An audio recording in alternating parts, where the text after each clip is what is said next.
Peter Leckie will have to wait to learn his sentence. The judge reserving her decision on the Surrey Mountie, who pleaded guilty to 3 counts of breach of trust for accessing confidential files unrelated to his police duties and without authorization. In a joint submission, Crown and Defence recommending an 18-month conditional sentence followed by 1-year probation.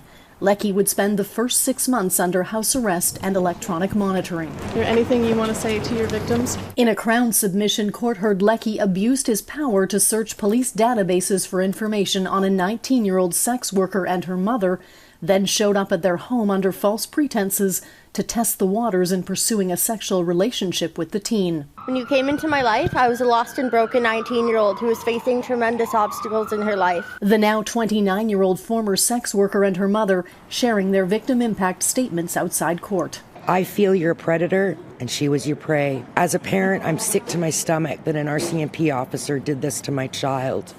My gorgeous, vulnerable, marginalized, trusting of the police child. You preyed on a young, vulnerable, mentally ill sex worker. And for that, in lieu of being angry at you, I pity you. I no longer have respect for the police after being victimized by Mr. Leckie. The third victim says she struggles to have meaningful and healthy intimate relationships and is disappointed Leckie will likely avoid jail. When anyone commits acts that are illegal, no matter who they are or what position they may have of privilege, they too must be held accountable. They should never, ever be given any consideration or mercy just because they have a badge.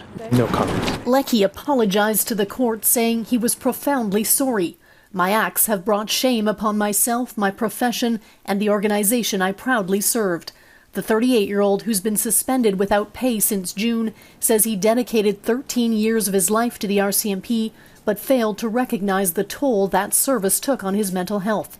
Diagnosed with PTSD, Leckie said layers of trauma influenced my actions. The best apology there would be is living a better life as a better man, doing better things. You don't have to live with what you've done, and this entire thing is going to follow you around for the rest of your life, and that's enough for me. Corporal Leckie, will you be resigning from the RCMP? We're not going to make any comment right now. Thank you very much. Leckie remains suspended from the force without pay. His RCMP Code of Conduct hearing is scheduled for June of 2024. Kristen Robinson, Global News.